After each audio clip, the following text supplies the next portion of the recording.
কৃষ্ণ শংকৰ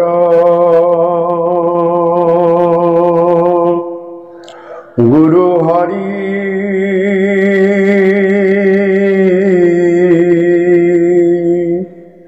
হেৰা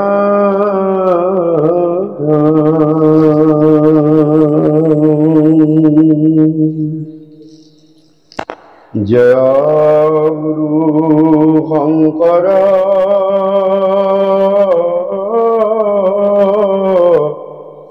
সৰ্বগুণাকৰ যাকেৰি ৰাহি কেউ পাম তুহাৰি চৰণ ৰেণু শত কোটি মাৰে কৰো প্ৰণাম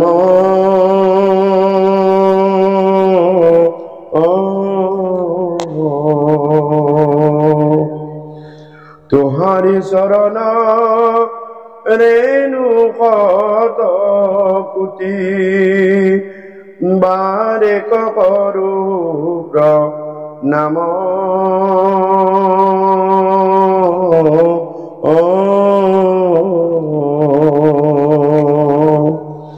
শংকৰ মাধৱ অভেদ ঈশ্বৰ গুৰু নাহিয়াত পৰ তাহান গুণক কীৰ্তন কৰিয়া কৃত কৃত নৰ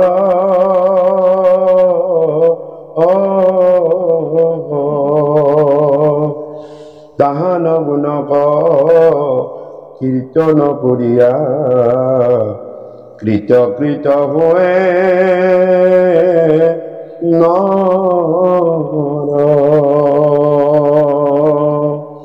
শ্রীমদ ভাগবত মূর্তি বর্ণন। হে রাম বন্ধু পরম গুরু মহাভাগবত কৃপা করা কৃপাময় ধরু শরণত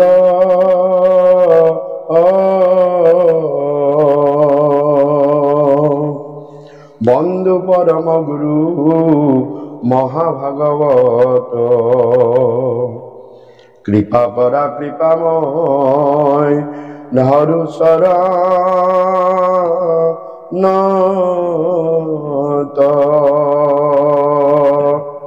প্রথম দ্বিতীয় স্কন্ধে শরণ দুটয় তৃতীয় চতুর্থে জানা কোয়ে ওরু দয়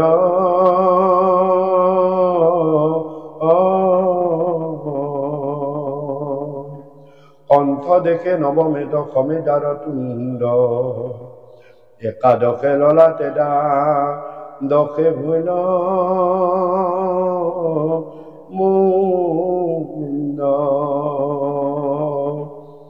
হেন ভাগৱতৰ ৰুতি মনোহৰ তমাল সদৃশ বৰ্ণ শ্যাম কলে বৰ বন্ধু পৰম গুৰু মহাভাগৱত কৃপা কৰা কৃপাময় ধৰু শৰণত।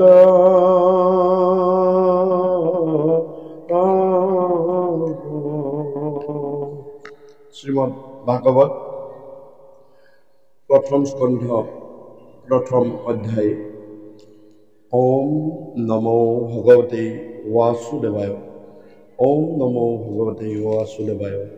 ওম নমো ভগবতে বাসুদেবায়। ওম নমো ভগবতে বাসুদেবায়।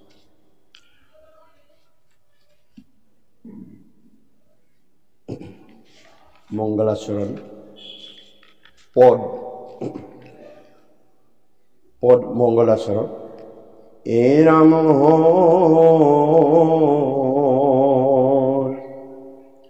জয় জয় কৃষ্ণ কৃপা ময় মোহে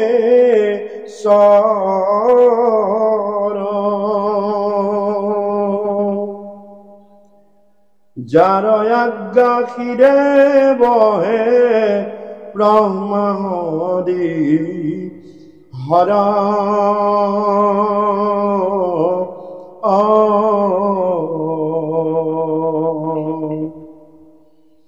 মৎস্য কুর্ম আদি অংশ অবতার যার ঈশ্বর কৃষ্ণ কোটি কোটি নমস্কার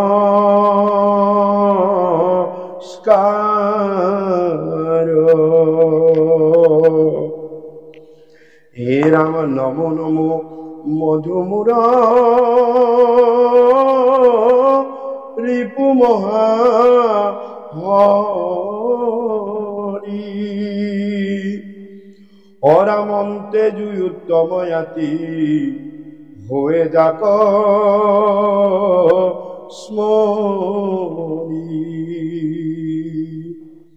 সমস্তে জগত উদ্ধারক যার নাম হেনয় কৃষ্ণক করু সহস্র প্রণাম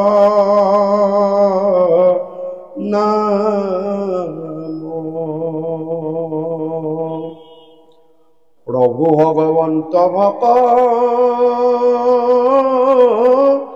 তর নব নিধি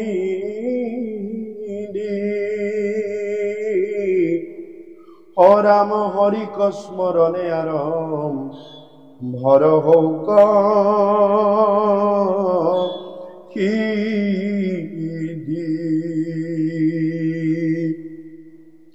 অরাম পরীক্ষিত মুখ্য কথা দ্বাদশ স্কন্ধর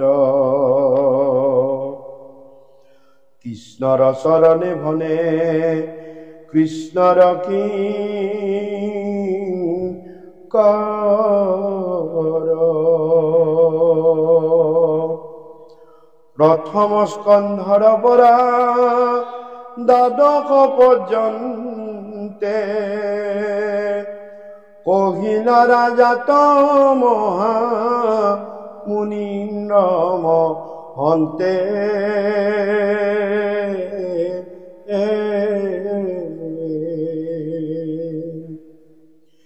সংক্ষেপ করিয়া উদ্ধারিয়া তার হার শঙ্করের শিলা কৃষ্ণ চরিত্র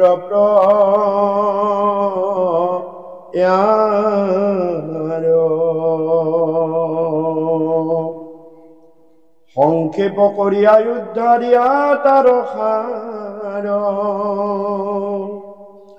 শঙ্করের শিলা কৃষ্ণ চরিত্র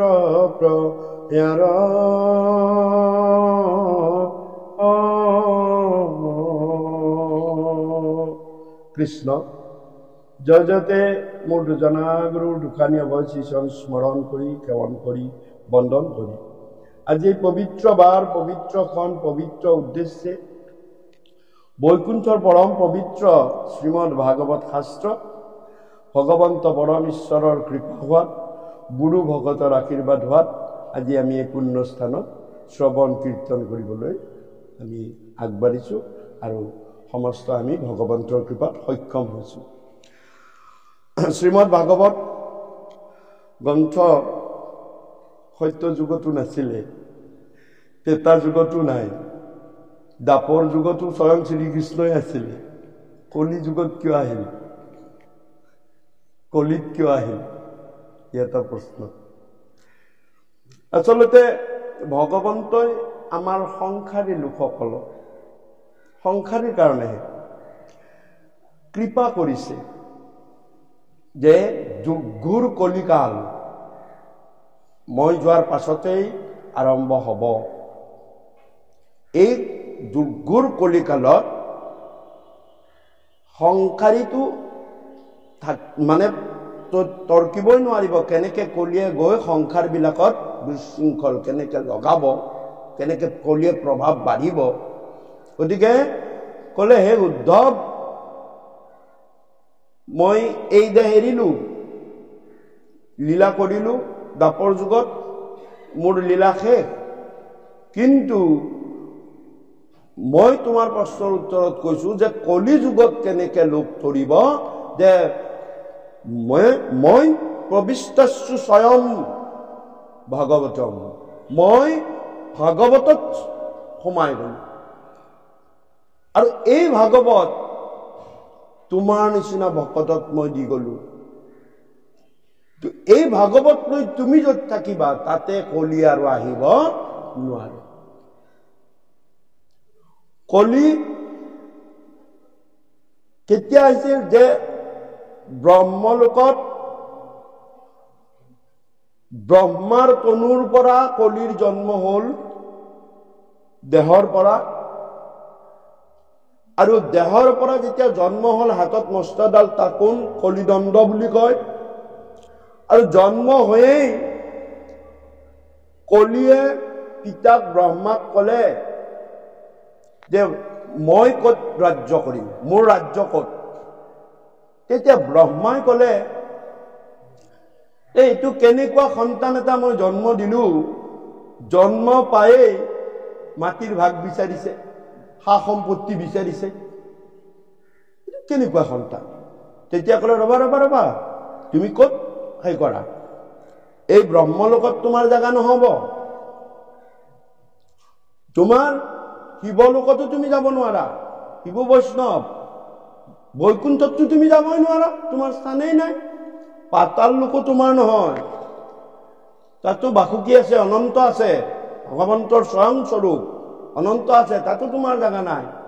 তোমাৰ জাগা এটাই, য'ত জন্মিলে মৰিব লাগে, মৰ্ত লোক, মৃত্যু লোক, সেই মৃত্যু লোকতেই তোৰ জাগা।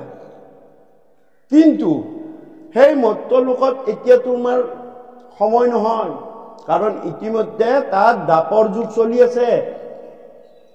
দ্বাপৰ যুগ শেষ নোহোৱালৈ তোমাৰ যুগ আৰম্ভ নহ'ব, আৰু দ্বাপৰ যুগ চলি আছে, তাত স্বয়ং ভগৱান, স্বয়ং ভগৱানে মনুষ্য দেহ লৈ মনুষ্য কাৰ্য কৰি আছে।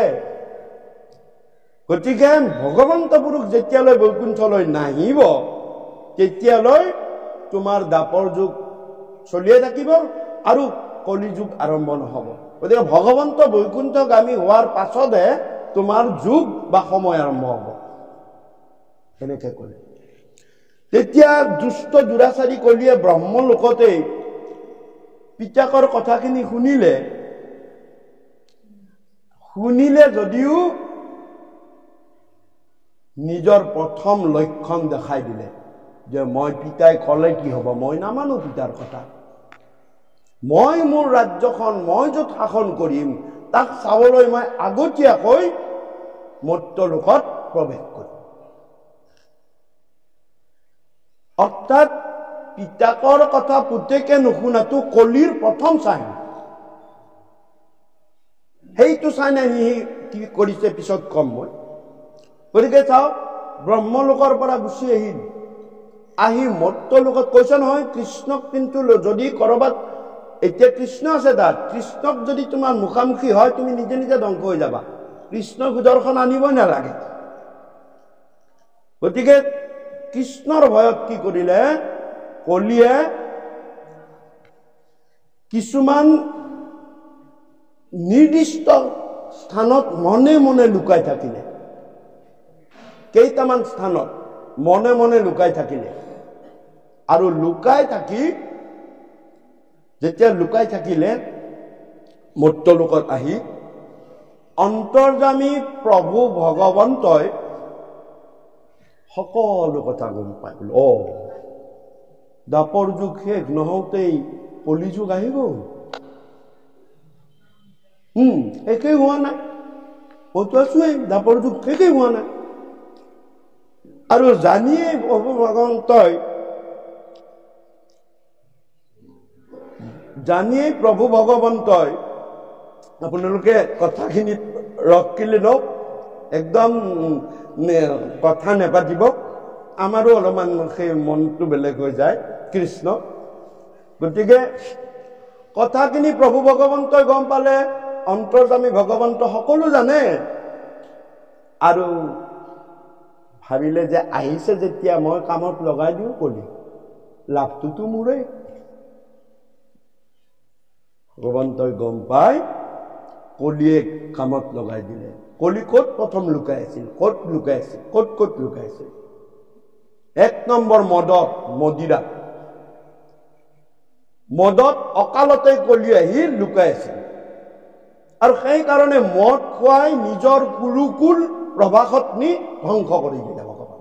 নিজৰ কুল, যদুকুল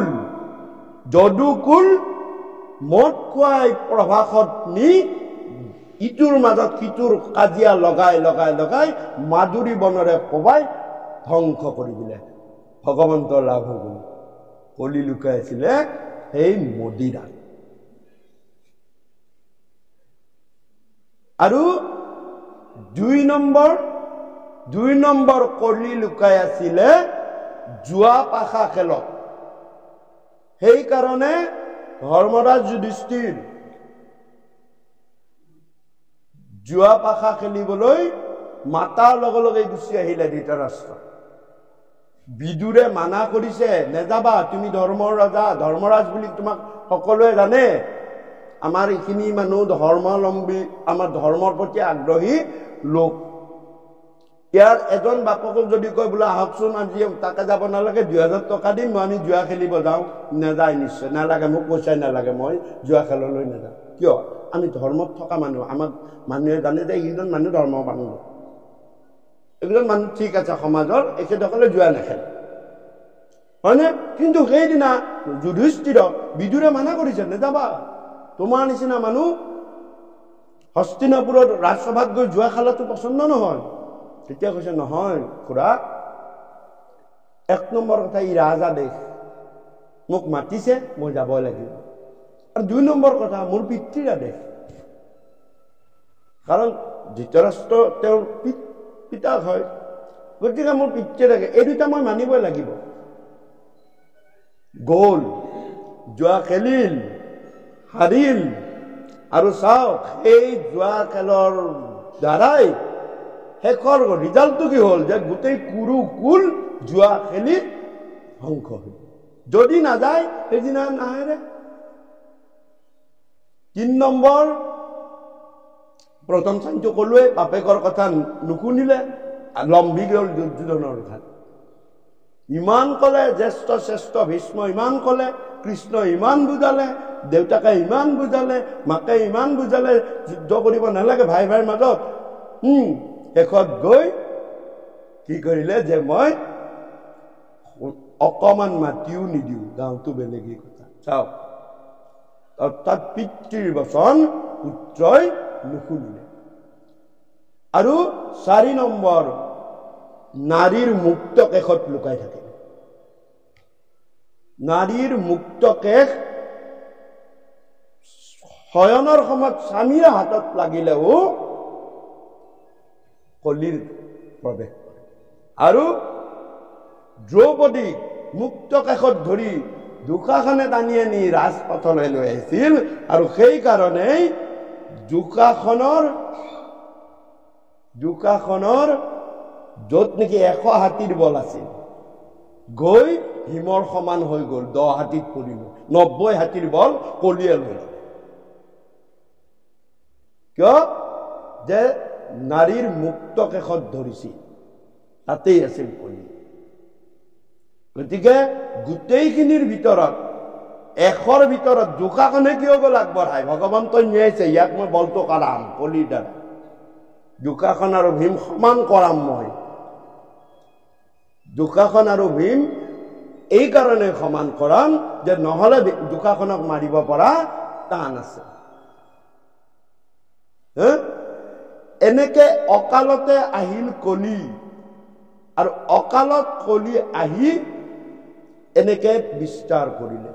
ভগৱন্ত ঈশ্বৰ পুৰুষে চব কথা জানিলে ৰাজপাট দিব ভগৱন্ত ঈশ্বৰ কৃষ্ণই যেতিয়া হস্তিনাপুৰত ৰজা যুধিষ্ঠিৰক মানে সিংহাসনত বহাই তেওঁ দ্বাৰকালৈ গুচি যাব তেতিয়া কৈ থৈ গৈছিলে দাদা এটা কথা কৈ থৈ যাওঁ মই বেছি দিন নাই ময়ো বৈকুণ্ঠগামী হ'ম কলি ইতিমধ্যে ৰাজ্যত প্ৰৱেশ আমাৰ পৃথিৱীলৈ আহি গৈছে তুমিও বেছি দিন ইয়াত থাকিব নোপোৱা তুমিও স্বৰ্গাৰোহণ কৰিবা কিন্তু তাৰপিছত তুমি পৰীক্ষিতকেতো দিব লাগিব ৰাজপাট গতিকে তুমি ৰাজপাট পৰীক্ষিতক দিওঁতে এটা কথা কবা যে তেওঁ যাতে ৰজা হৈয়ে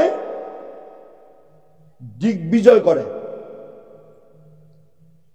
ৰজা হৈয়ে দিগ্বিজয় কৰিব দিছে গোটেই সপ্তদ্বীপা বসুমতী তেওঁ যাতে দিগ্বিজয় কৰে বোলে কিয় আমাৰতো ইমান ধন জন হা সম্পদ ইমান ডাঙৰ ৰাজ্য আছে আকৌ দিগ্বিজয় কিয় লাগে আমাক আৰু ৰাজ্য নালাগে যুধিষ্ঠিৰে কৈছে আমাক ধন গুণ টকা পইচা নালাগে আমাৰ ইমানখিনিয়ে যথেষ্ট নহয় দাদা যে কলি বিচাৰি টকা পইচা ধন সোণ ৰাজ্য আমাক নালাগে কিন্তু পৰীক্ষিতক কবা যে গোটেই জম্বুদ্বীপ ঘূৰক মাত্ৰ যাই ক'ব লাগে যদি যিখন ৰাজ্যত মানে কলি আছে কলিক উলিয়াই আনিব লাগে আৰু কলিক বধ কৰিব লাগে সেয়াই হ'ব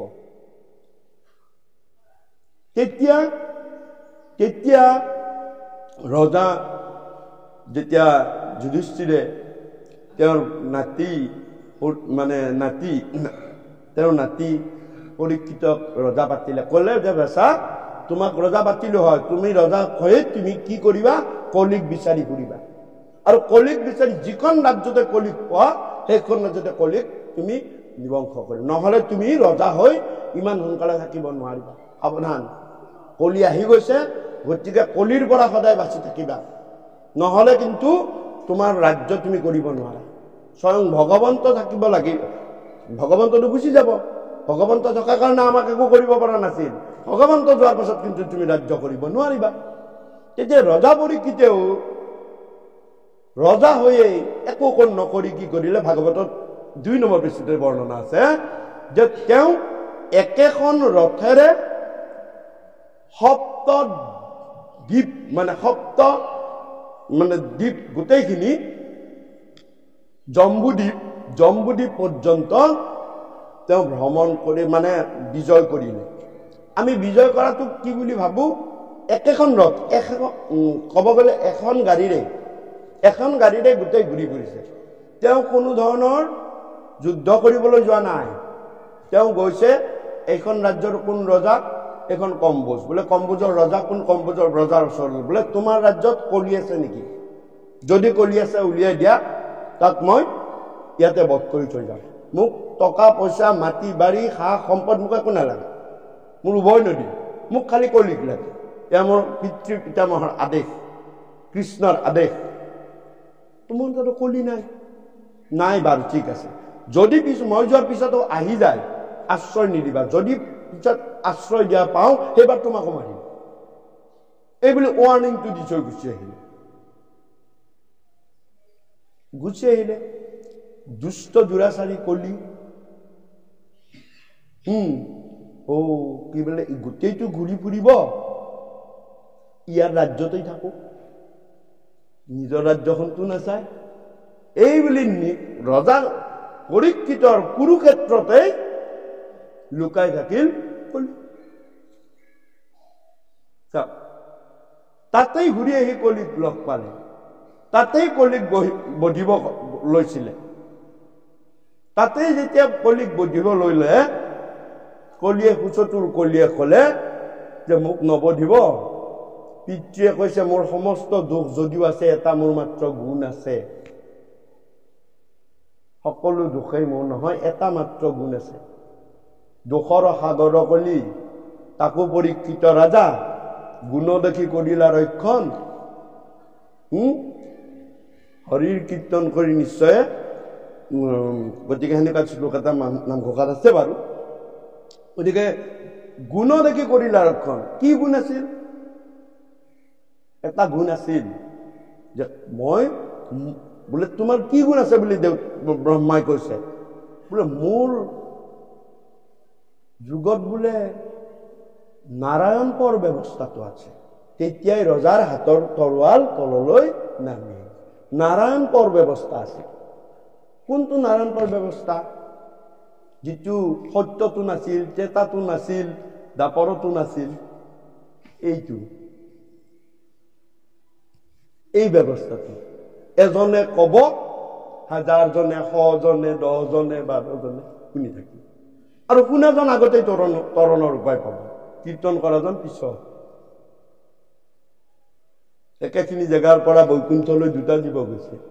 প্ৰথমটোক দেখি ভগৱন্ত পুৰুষে যমৰ আগত কৈ আছে, কলি যুগত মই কেনেকে, তুমি নিয়ম আছে, সংসাৰখন কেনেকে চলাব লাগিব, জীৱক কেনেকে বধিব লাগিব। এই অকণমান আঁতৰি আহিছো। তেতিয়া কৈছে যে যমক কৈ আছে, কৈ থাকোঁতে এটা জীৱ বৈকুণ্ঠলৈ গৈছে, মৰ্ত্যৰ পৰা গৈ বৈকুণ্ঠ পাইছে। ভগৱন্ত পুৰুষে জীৱটোক দেখি নমস্কাৰ কৰিছে, এনেকে নমস্কাৰ কৰিছে। যমে বোলে, বা এইটো মহাপুণ্যৱান জীৱ দেই, স্বয়ং ভগৱানে নমস্কাৰ কৰি দিছে। তাৰ পৰা অলপ পিছত সেই একেখিনি জেগাৰ পৰা আন এটা জীৱ আকৌ বৈকুণ্ঠলৈ গৈছে। সেইটোক দেখি ভগৱানে এখন সিংহাসনৰ পৰা নামি সষ্টাংগে প্ৰণিপাত কৰিছে। যমে বোলে, সেইটোতকে আকৌ এইটো ছাৰ। তেতিয়া যমৰ কনফিউজন, এই প্ৰভু ৰ'ব, আপুনি কৈছে বৈকুণ্ঠত কোনো ধৰণৰ উচ্চ নিচৰ কথা নাই, হীন পৰ একো নাই, সকলো সমান, সকলো সমান। কিন্তু আপোনাৰ আচৰণত যে মই হীন পৰ দেখিলো। এটাক আপুনি প্ৰথম এটা জীৱ আহিছিলে, এনেকে কৰিয়ে থৈ দিলে। সেই একেখিনি জেগাৰ পৰা পৃথিৱীৰ আৰু এটা জীৱ আহিল, সেইটো কৈ দিলে, সষ্টাংগে প্ৰণাম কৰিলে। এইটো ভীমকৰ হ'ল নে নহয়? তেতিয়া ভগৱন্ত পুৰুষে কৈছে, যম সংহিতাৰ ঘটনা। ভগৱন্ত পুৰুষে কৈছে, হে যম, প্ৰথম যিটো জীৱ আহিছিল পৃথিৱীৰ পৰা, যিটোক দেখি মই নমস্কাৰ কৰিলো, সেইটো মোৰ কীৰ্তনীয় ভকত। এওঁ বিভিন্ন জেগাত মোৰ কীৰ্তন কৰি ফুৰিছিল, আৰু কীৰ্তনীয় ভকত মোৰ প্ৰণামৰ যোগ্য। মই তেওঁক প্ৰণাম কৰোঁ। মোৰ যজ্ঞগুণ তেওঁ প্ৰচাৰ প্ৰসাৰ কৰিছে। আৰু এই পিছত যে মই সষ্টাংগে প্ৰণিপাত জনালো, তেওঁ মোৰ শ্ৰৱণীয় ভকত। তেওঁ কতো কীৰ্তন কৰা নাই, একান্ত মনে মোৰ কথাখিনি শুনে। যি শ্ৰৱণীয় ভকত, মই সষ্টাংগে প্ৰণাম কৰোঁ, সষ্টাংগে। গতিকে কাৰণ শ্ৰৱণ শ্ৰেষ্ঠ, শ্ৰৱণ কীৰ্তন অৰ্চন বন্দন দাস্য সখিত্য বন্দন বিস্তৃত কৰিব দেহ অৰ্পণ, নৱতান, হয় নে নহয়? গতিকে মনত ৰাখিব। সেইকাৰণে মহামুনি শুকক যিয়ে কথাখিনি পৰীক্ষিতক কৈ আছে, কি বুলি কৈছে? ভাগৱতে মানে অভিধা এটা দিছে তেওঁক, যে সাক্ষাতে ভাগৱত। শুকক কৈছে তেওঁ সাক্ষাতে ভাগৱত। শুকমুনি মানে সাক্ষাতে ভাগৱত। আৰু শুনি যি আছে ৰজা পৰীক্ষিত, সাক্ষাতে মহাভাগৱত। পৰীক্ষিত মহাভাগৱত, কাৰণ তেওঁ শ্ৰৱণ কৰি আছিলে। গতিকে শ্ৰৱণ শ্ৰেষ্ঠ। আৰু প্ৰথমতে অলপমান আগবঢ়াইছিলো মই, এই যে বিশেষত তালিব এই দেহটো তলত ৰকাৰডাল আছে, তলত ৰকাৰ শ্ৰ হৈছে ৰমন, নাম ৰমন, ৰাম নামত ৰমন, ৰকাৰ অৰ্থে। মানে ৱৰ্তাপে ভিতৰলৈ সোমাই নিয়া। স্বৰূপী দেহটোৰে ৰাম নামত ৰমন কৰি বাহিৰলৈ নহয়, ভিতৰলৈ, ৱৰ্তাপে ভিতৰলৈ সোমাই নিয়া। কি? মধ্যাহ্ন ন আনন্দ। যি আনন্দ পালা তাক ভিতৰলৈ সোমাই নিয়া কাৰ্যটোকহে শ্ৰৱণ বুলি কয়।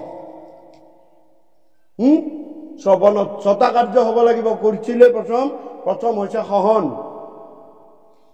সহনটো হ'ব পাৰিব লাগিব, সহ্য কৰিব পাৰিব লাগিব, দেশৰ দুখৰ সামাজিক দুখ সহ্য কৰিব লাগিব। তাৰপিছত মনন, অৰ্থাৎ কথাবিলাকৰ প্ৰতি মন দিব লাগিব। বাপে বৰগীতত গালে মন মেৰি ৰাম চৰণেহে লাগো। মোক কৃপালু গুৰুৱে কৈছে যে মনটো প্ৰথম ৰামৰ চৰণত লগাই লোৱা। মননৰ পাছত ইয়াত যিখিনি কথা মন কৰিলা সেইখিনি কথা বোধন, তাৰ পৰা অলপ অলপ জ্ঞান লোৱা। জ্ঞান ল'ব পাৰিব লাগিব, আৰু জ্ঞানখিনি ললোৱেই যেনিবা, কিন্তু তাক ধাৰণ নকৰিলো। বোধনৰ পিছত ধাৰণ, তাক বাস্তৱ জীৱনত তুমি ধাৰণ কৰা। জ্ঞান লৈ থৈ দিলে নহব, তাক ধাৰণ কৰা। আৰু ধাৰণৰ পাছত কৈছে ৰমন বা কীৰ্তন। সেইকাৰণে শ্ৰৱণৰ পাছত কীৰ্তন আছে, চাব। কিন্তু প্ৰথমতেতো বাহিৰৰ দৃষ্টিত কি হয়? প্ৰথম কীৰ্তন হয়। আমি আজি কীৰ্তন কৰাৰ কাৰণে আপোনালোকে শুনিছে, শ্ৰৱণ কৰিছে বা শুনিছে, কিন্তু যেতিয়া অন্তঃশ্ৰৱণ হয় সেইটো ভিতৰত হয়, অৰ্থাৎ ৰমন। অৰ্থাৎ ৰাম কৃষ্ণ ৰাম হৰি হৰি অ ৰাম তেৰ মোহ অভিৰাম। গতিকে তাৰপিছত কীৰ্তন বা ৰমন, আৰু একেবাৰে শেষত হৈছে সেইটো হৈছে শৰণ। যি নামত তুমি ললা, যি নাম তুমি জ্ঞান পালা, সেইখিনি নামত তুমি সুখে দুখে মুখে শৰণ লৈছে দিয়া, আশ্ৰয় লোৱা। সেই নামত তুমি আশ্ৰয় লোৱা। গতিকে এই 6টা কাৰ্য হলেহে শ্ৰৱণ বুলি কৈছে। ক'ত কৈছে? আমি এইবিলাক নিজে কোৱা কথা নহয়, আপোনালোকে ৰত্নাৱলীৰ শ্ৰৱণ বিৰোচন বুলি কৃপালু গুৰুৱে মাধৱ মহাপুৰুষে লিখা আছে, তাত লিখা আছে যে শ্ৰৱণ, আচলতে শ্ৰৱণ সেইটোহে। আচলতে কীৰ্তন কি? কীৰ্তন বিৰোচন আছে, শ্ৰৱণ বিৰোচন আছে, হেব্য বিৰোচন আছে, সেৱন বিৰোচন আছে। কেনেকুৱা? গতিকে ৰজা পৰীক্ষিতেও শেষত গৈ কলিক কি কৰিলে?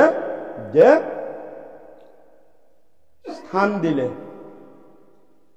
যে তোমাক মই এই গুণটোৰ কাৰণে ৰাখিলো। তেতিয়া কলিয়ে কলে মোক তেতিয়াহ'লে থাকিবলৈ জাগা দিয়ক। আৰু কৈছে মোৰ ৰাজ্যত তুমি থাকিব নোৱাৰা, তুমি মোৰ ৰাজ্যৰ পৰা ওলাই য'তে যোৱা মোৰ ক'বলৈ একো নাই। তেতিয়া কলিয়েতো ক'লে মহাৰাজ ৰব, আপুনিতো প্ৰত্যেক ৰাজ্যত কৈ থৈ আহিছে যে মই যদি যাওঁ, মোক যদি পাই ৰজাকো মৰিবা মোকো মাৰিবা, গতিকে মোক কোনে আশ্ৰয় দিব? আপুনিতো সকলোকে কৈ থৈ আহিছে কলিক জাগা নিদিবি, যদি আহি মই পাওঁ ৰজাকো মাৰিম। আপুনিতো মহাশক্তিবান, গতিকে মোক আপুনি আপোনাৰ ৰাজ্যতে দিব লাগিব জাগা।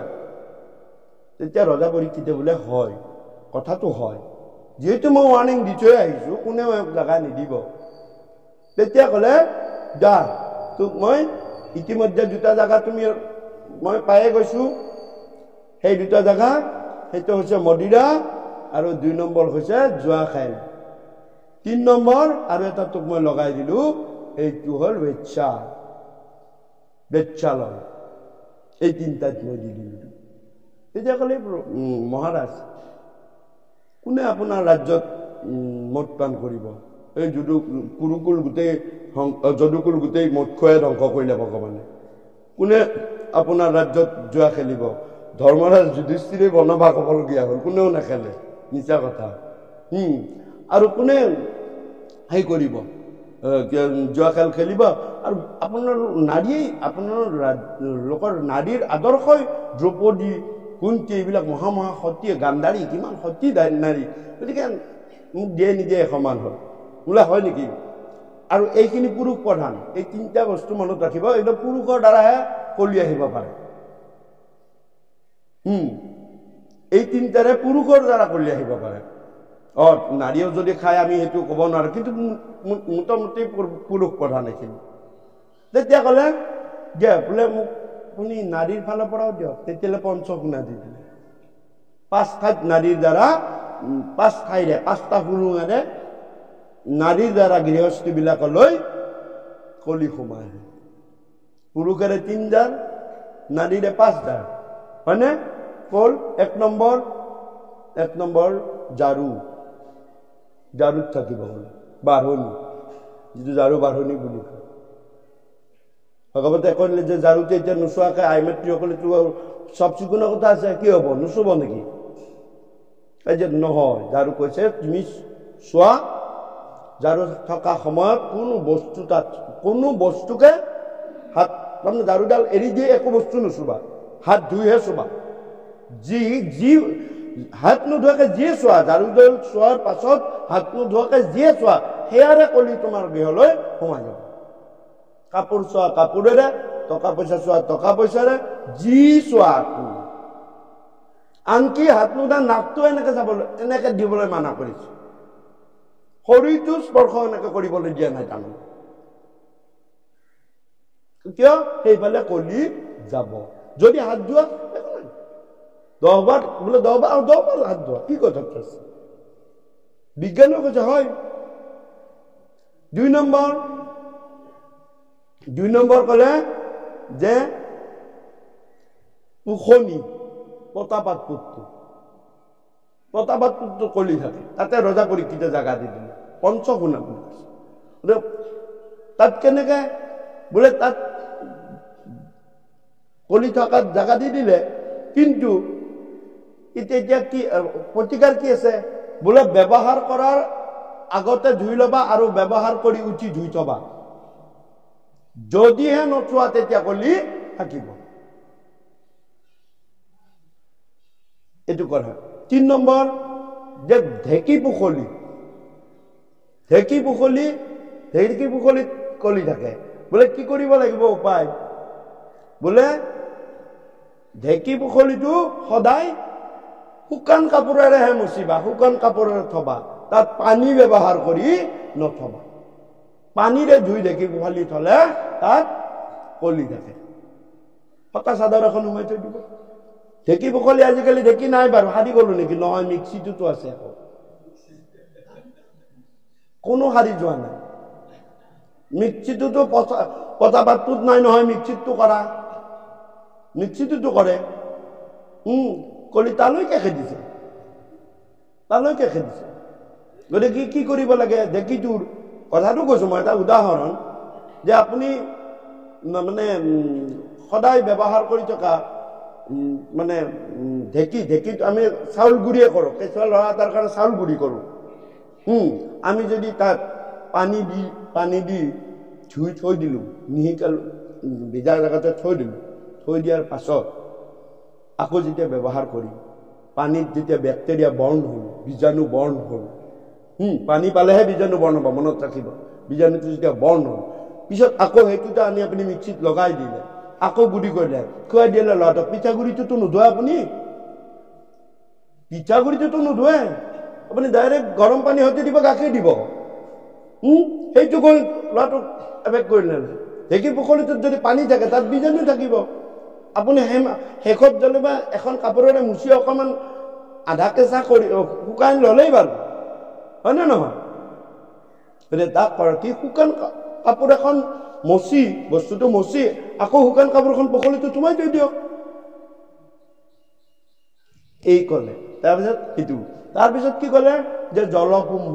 4 নম্বৰ, জলকুম্ভ অৰ্থাৎ পানী থোৱা পাত্ৰ কেতিয়াও খালী নাথাকিব, তাত কিন্তু কলি থাকে।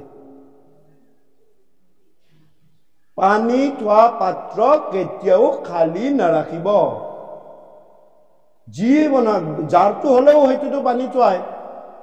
দুৱাৰ মুখতে জাৰ এটা আছে, দূৰৰ পৰা বাপজন আহিছে, কিবা পিয়া লাগি আহিছে, আহি জাৰটো দাঙি মুখত খুলি দাঙি দিছে, খাব বিচাৰিছে, পানী একটো পোৱা নাই, আপোনাৰ কলি সোমাই গ'ল বাপজনে। দিনটো ঘৰটোতে আছ, পানী অকণমান আনি থব পৰা নাই, লাগি গ'ল কন্দল, কলিয়ে লগাই দিলে। মই কি এনে আছো নেকি? লাগি গ'ল।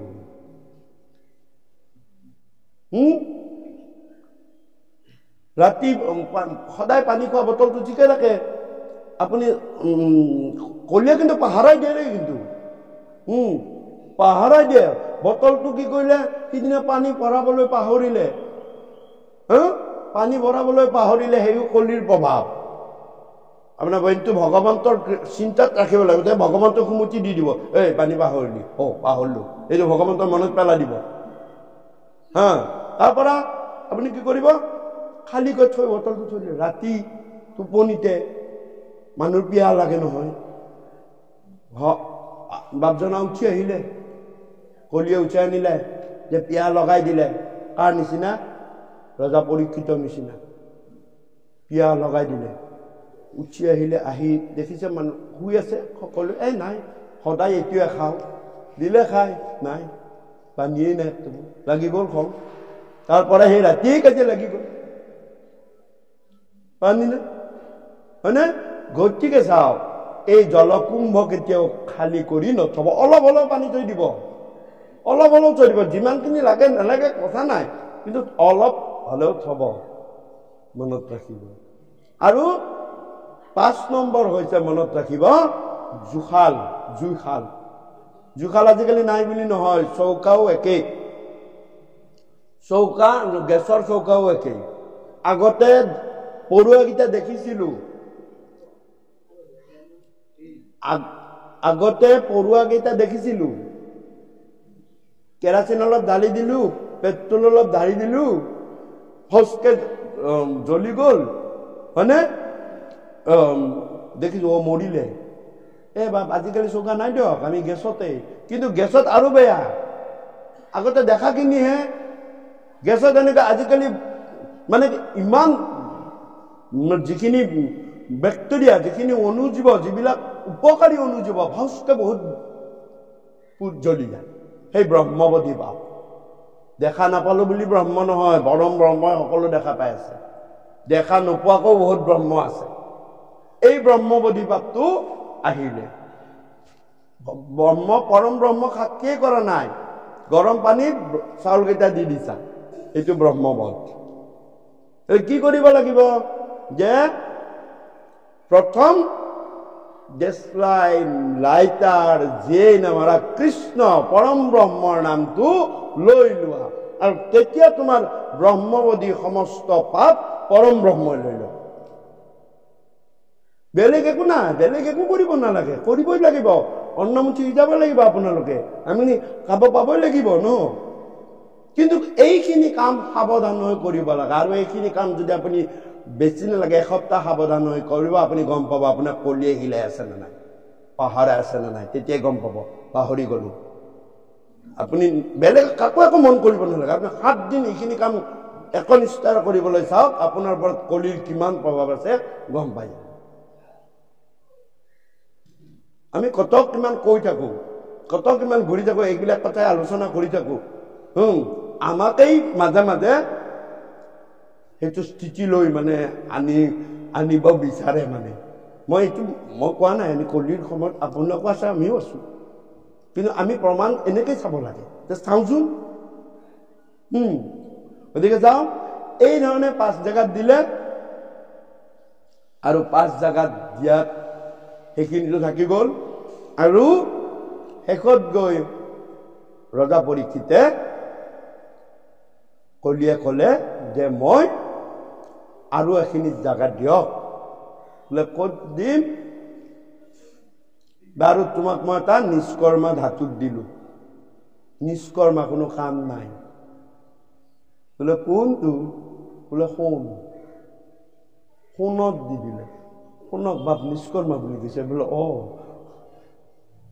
আপোনালোকে বেছি ভালকে গম পাব চাওক যে সোণ চুই পিন্ধি দেখি খাই নোপোৱা লোকো 100 বছৰ কাল পৰমায়ু লাভ কৰিছে সোণ দেখাই নাই জীৱনত সোণ কি বস্তু নাজানে হয়নে নহয় হয়নে বাৰু সোণ ইমান কাৰো জীৱনত কাৰো প্ৰভাৱে নাই সোণ দেখাই নাই কিন্তু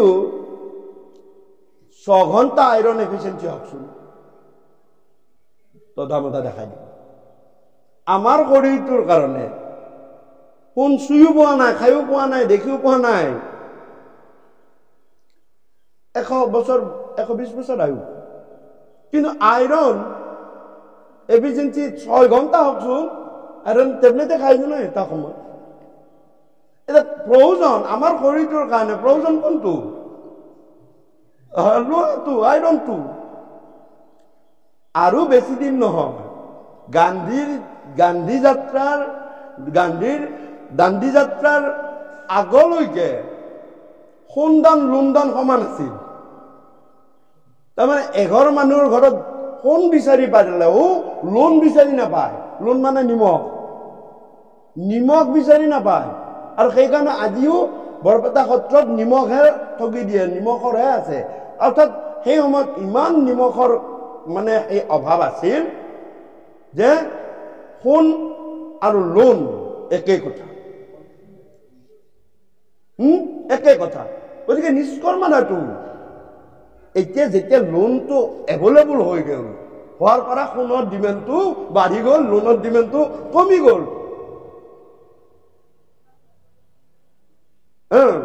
গতিকে লৈ ৰজা পৰীক্ষিতে সেই সোণত দি দিলে। তেতিয়া হ'ব আৰু মোক বুলি কৈছিল। চাওক, গতিকে এইবিলাক জাগাত কলি থাকিল। কিন্তু ৰজা পৰীক্ষিতৰ যিমান বিক্ৰম, এই বিক্ৰমৰ প্ৰতি তেওঁ সদায় ভয় কৰি থাকিল। তেতিয়া দেখিলে মই ৰজাক এঠাইতে যাব লাগিব, এটাক কৰিব লাগিব। মই ক'লো নহয়, কলিয়ে সুবিধা চাই থাকে। জুৱাটো নেখেলে, জুৱা পাশাও নেখেলে, মদ্যপান নকৰে, আৰু বেয়া জেগাত বেচ্চালতকেও নাযায়। গতিকে এওঁৰ জাগা থাকিল ক'ত? এওঁৰ জাগা থাকিল সোণ।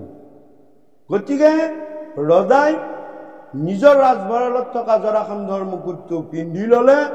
পিন্ধি লৈ কি কৰিলে? তেওঁ কলৈ গুচি গ'ল? চিকাৰ কৰিবলৈ। আৰু তাতেই তেওঁ নিজেই গম পাব লাগিছিল যে সেয়া কলিক মই জাগা দি থৈ দিছো সোণত। গতিকে কলি তাতে সোমাইছে। গতিকে কৈছে যে অপ্ৰয়োজনত যদি সোণ ব্যৱহাৰ কৰে সেইটো গহনা বুলি কয়। গহনা, গহ মানে কি? অহংকাৰ। অনা, যিয়ে অহংকাৰ আনে তাকে গহনা বুলি কয়। মোৰ কিমান এক তোলা, এই মোৰ 4 ৰতি বেছি আছে দে। চাওকচোন, এইটো গহ আনিলে না নাই? ঠাণ্ডাৰ দিন, মানুহ কঁপিব লাগে। ওচৰতে এখন আমাৰ কলগুছিটো আৰু জানেই বিবাহ ভৱনে ভৰ্তি। গতিকে বিয়াখন খাবলৈ গৈছো, ইয়াৰ পৰা সেইখন বিবাহ ভৱন, হাফ চোলা এটা পিন্ধি বুকুৰ ইমানলৈকে বুটামটো খুলি 2 তোলা চেণ্ডাল দেখাই গৈছো, আৰু তাত লব্ধপাই ঘূৰি ফুৰিছো 2 তোলা চেণ্ডাল। বিয়াত ঘৰত কিছুমান মানুহ থাকে, মই কওঁ দেই, ভাগৱত আলোচনাত কওঁ, ঘৰত কিছুমান মানুহে যে ইয়াৰ পকেটত কি পইচা আছে নাজানো, মটৰ চাইকেলখনটো নিলে ধৰা পৰিম, কিন্তু ডিঙিতটো সেইডালটো 2 তোলাৰ মস্ত এডাল চেইন আছে। এই আন্ধাৰখন লুকাই থাকো, পিছফালৰ পৰা কোব মাৰি দি মানুহ কি হয় হওক চেণ্ডাল লৈ গুচি যাব। এই চেণ্ডালৰ কাৰণে কি হ'ল? অবাবত, অপ্ৰয়োজনত তাত পিন্ধি যাই তুমি গহনা কৰি পিন্ধি যাবলৈ দিয়া নাছিল নহয়। সেইকাৰণে তুমি তাৰ এই অঘটনটো ঘটিল নহয়। ৰজা পৰীক্ষিতৰ নিচিনা হল নহয় তোমাৰ। ৰজা পৰীক্ষিত চৰাইহে মাৰিব গৈছিলে, হাবিত মৃগহে মাৰিব গৈছিলে, হাবিত পশুহে মাৰিব গৈছিলে। তাত কি ৰজা পৰীক্ষিতটো ৰাজসভাত যোৱা নাছিলে কোনো। পশু বধ কৰিবলৈ যাওঁতে মাথাত আকৌ সোণৰ ৰাজমুকুটটো কিয় লাগিছিল? পশুৱে কি চিনি পায় ৰাজমুকুটৰ কথাটো? আৰু ৰাজমুকুটটো থকা কাৰণে আমাৰ নিচিনা ইয়াতে বহি আছো, আমি কৃষ্ণ কথা আলোচনা কৰি ভাগৱত চিন্তা কৰি আছো, সেনেকুৱা এজনক জানে ৰজা পৰীক্ষিত, তেওঁক গৈ পানী খুজিছে যে মোক পানী এগিলাচ আনি দিয়া। আজি যদি ইয়াতে কোনোবা এজনে আহি আমাক কোনোবা এজনক কয়, আমাকে কলে বোলে বাপ পানী এগিলাচ আনি দিয়কচোন মোৰ ভিতৰৰ পৰা, আপোনালোকে কি বুলি ভাবিব কওকচোন? গোটেইখিনি আমি কৃষ্ণ কথাত ৰত হয়। ঠিক তেনেদৰে শ্ৰমিক ঋষিয়ে একমাত্ৰ ভগৱত চিন্তাত আছে, খুব সুন্দৰভাৱে ভগৱতত আছে। তেওঁক গৈ ৰজাই কৈছে কি যে মই তৃষ্ণাতুৰ, মই হস্তিনাপুৰ নৰেশ, মই তৃষ্ণাৰ, মোৰ পিয়াহ লাগিছে, তুমি পানী এগিলাচ আনি দিয়া। আৰু নিদিয়া মৰা সাপটো মেলাই দিছে। চাওক, অপ্ৰয়োজনত সোণ পিন্ধি গৈছিল, কলি আছিল মাথাৰ ওপৰত। অৰ্থাৎ যিয়ে এনেকুৱা আচৰণ কৰে তেওঁৰ মাথাৰ ওপৰত কলি ভ্ৰমি থাকিব। সেনেকুৱা কোনে ক'ব পাৰে? য'ত যিয়ে কলিৰ দ্ৰব্য লৈ আহিছে তেওঁ ক'ব। কলি থকা দ্ৰব্য যিয়ে সেৱন কৰি আহিছে, কলি থকা জাগাৰ পৰা যিয়ে আহিছে, কি ক'ব পাৰে? আৰু ঘূৰি আহি যেতিয়া মুকুটটো খুলি থৈ দিলে, চেঞ্চ আহি গ'ল। মইতো বহুত ভুল কাম কৰিলো, মইতো নকৰিবলগীয়া কাম কৰিলো, সেনেকুৱা মানুহজন পানী বিচাৰিলো, নিদিলে, নাই, মই গুচি আহিব লাগিছিল, নাহিলো, মৰা সাপ এডাল মেৰাই মই অপমানিত কৰি থৈ আহিছিলো। কিয়? গতিকেলৈ এই যে ৰজা অবাবত অপ্ৰয়োজনত সোণ পিন্ধিলে গহনা হয়, তেতিয়া অলংকাৰ, অলং মানে বিপদ, ওংকাৰ মানে উদ্ধাৰ। বিপদত যিয়ে উদ্ধাৰ কৰে সেইটো অলংকাৰ। কোনে কোন অলংকাৰ কৰি পিন্ধিব দিছে? গহনা কৰি পিন্ধিব দিয়া নাই। অৰ্থাৎ আছে থৈ দিয়া বাকচৰ এটা চুকত সোমাই, এটা সময়ত তুমি মহা বিপদত পৰিবা, কোনেও তোমাক হাতে কোচে কোনেও এটো পইচা নিদিয়ে।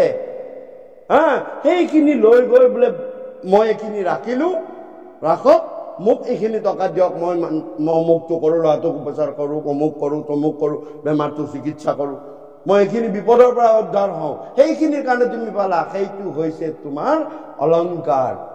আইমাতৃ সীতাই অলংকাৰহে পিন্ধিছিল, গহনা পিন্ধি ৰাৱণক সোণৰ লংকাত সোণ দেখুৱাবলৈ যোৱা নাছিল। আৰু বিপদৰ সময়ত অলংকাৰটো পেলাই দিলাৰ কাৰণে সেই ৰিংটোৱে গৈ তেওঁক পৰিচয়টো পোৱাই দিলে। গতিকে কৈছে যে সোণ অলংকাৰ হিচাপে পিন্ধক। ইয়াৰ পৰা দিল্লীলৈ গৈছে, মুম্বাইলৈ গৈছে, আইমাতৃসকলে সূচনাত অকণমান হলেও মানে সোণ লৈ যাব লাগে। কিয়? তাত গৈ সৰ্বহাৰা হ'ল। আমি মতা মানুহ গিলাচ ধুই হলেও ইয়ালৈ অহা ভাড়াটো উলিয়াব পাৰিম। আমাৰ সন্মান আমি কিমান এটা সেই কৰিব, বিপদত পৰিলে আমি আৰু মান সন্মান বিচাৰি থাকিলে নহব। কিন্তু আপোনালোকৰ আত্মসন্মান আছে, আপোনালোকে য'তে ত'তে যিকোনো কাম পইচা দিলেই লাগিলেই বুলি কৰিব নোৱাৰে। আপোনালোকে কৰাটো অশোভনীয় আৰু কৰিব নোৱাৰে। তেতিয়া কি কৰিব? এই যে অলংকাৰ খিনি আছিলে তাকে দি হলেও ভাড়াটো দে মোক, মই পাৰিলে ঘূৰাই নিম, নোৱাৰিলেও নাই, মই খালি ঘৰ গৈ পাব। বিপদত তুমি সেইখিনি অলংকাৰ। সেইকাৰণে ভাগৱত শাস্ত্ৰই কৈছে যে এনেকুৱা জাগাৰ পৰা সদায় কৃষ্ণ ভকত আঁতৰি থাকে। আৰু সেই কথালৈ যে এই কলিক এইবিলাকৰ পৰা আমি সংসাৰী লোকসকলে কেনেকে বাধা দিব পাৰো, সংসাৰী লোকসকলে মানে কলিৰ ত্ৰাসৰ পৰা আমি কেনেকে এৰিব পাৰো, এই কথালৈ ভাগৱত শাস্ত্ৰই হে হৰি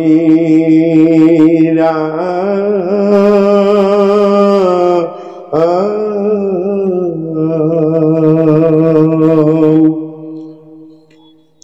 ৰাম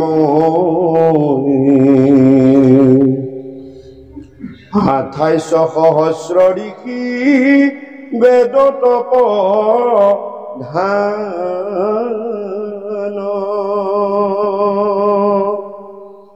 বিষ্ণুৰ নৈমিষ ক্ষেত্ৰ মহাপুণ্য হান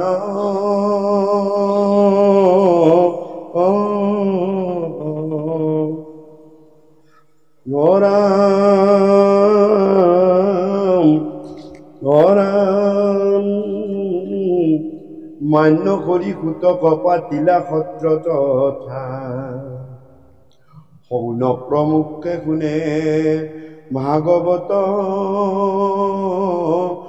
কথা। কৃষ্ণ বান্ধৱ ভাই মাতৃ সমস্ত এইকেইদিন একেধাৰে ৰাতি ৰাতি ভাগৱত পাঠ চলি আছিলে, আমাৰ প্ৰবচন চলি আছিলে। তেওঁ মাতটো বহি আছে। আপোনালোকে এইখিনি অসন্তোষ নকৰিব। আমি যিমানখিনি পাৰোঁ কথাৰে প্ৰবচনো কৰি গৈছোঁ আৰু পাঠটো সেনেকৈ কৰিম। আপোনালোকে বিশেষকৈ মাতটোৰ প্ৰতি আপোনালোকে মনোযোগ নিদি কথাখিনিৰ প্ৰতিয়ে মনোযোগ দিব। কৃষ্ণ কিবা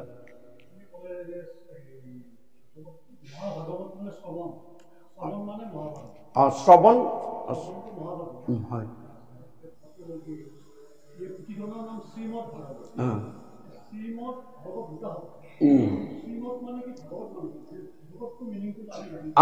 হয় হয়। শ্ৰী শ্ৰী মদ মত মত মত মানে সুন্দৰ, মত মানে অলংকৃত, মত মানে আদৰ্শৱান। যে ভাগৱত অলপ আগতে কোৱা হয়, বাপে খুব সুন্দৰ কথা কৈছে যে অলংকাৰ অলংকাৰ অলংকাৰৰ পৰা অলংকৃত হৈছে, সুন্দৰ। গতিকে আৰু সেইটোৱে আমাৰ অলপমান সেই হৈছে যে অলংকাৰ অলংকৃত কৰা বুলি কয়। অলংকাৰ সোণৰূপ, অলংকৃতটো আমাৰ সোণৰূপত পৰিছে। কিন্তু আমি জানিব লাগে বাণীবি ভূষিতম অলংকৃতম, কথাৰেও মানুহক অলংকৃত কৰিব পাৰি।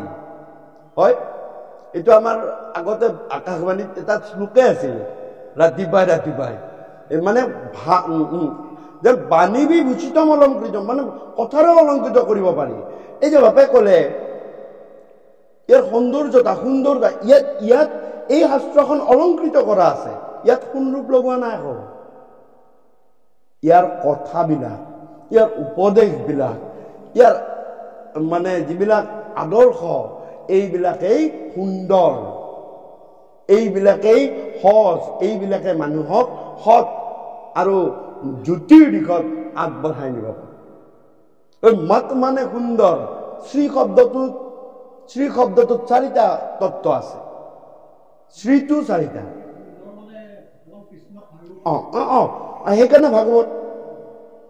সেইকাৰণে ভাগৱত আৰু শ্ৰীমদ, আকৌ গীতাৰ আকৌ শ্ৰীমদ ভগৱত গীতা, তাক আকাৰডাল নাই। গতিকে চাওক, গতিকে এটা কথা, সটো হয় ৰমন, ৰটোত ৰমন, তাৰপিছত দীৰ্ঘ ই ঈশ্বৰ তত্ত্ব। ই সস্বৰূপে হৰি সবগতে বৈচ জৈচন গগন বিয়পি, সেই ই। অৰ্থাৎ যেতিয়া ৰমন আৰু ঈশ তত্ত্ব নাথাকিব তোমাৰ সেইটো হয়নে নহয়? চা তালিব্য স যোগ ৰ শ্ৰ, তাত দীৰ্ঘইকাৰ, অৰ্থাৎ স্বৰূপীৰেটোত ৰমন তত্ত্ব, ৰাম তত্ত্ব, ৰমন কৰিব পৰা তত্ত্বখিনি আছে আৰু ঈশ্বৰ তত্ত্বটো আছে। সেইকাৰণে তুমি শ্ৰী হৈ আছা। আৰু যিদিনাৰ পৰা তোমাৰ ৰমন তত্ত্ব আৰু ঈশ্বৰ তত্ত্বটো নাইকিয়া হ'ব, সেইদিনাৰ পৰা তোমাৰ ৰমন ৰকাৰডাল গুচি যাব আৰু দীৰ্ঘ ইডাল আইকাৰডাল গুচি যাব। তেতিয়া আমি কওঁ হয়। গতিকেলৈ আগবাঢ়োনে? হয় হয়।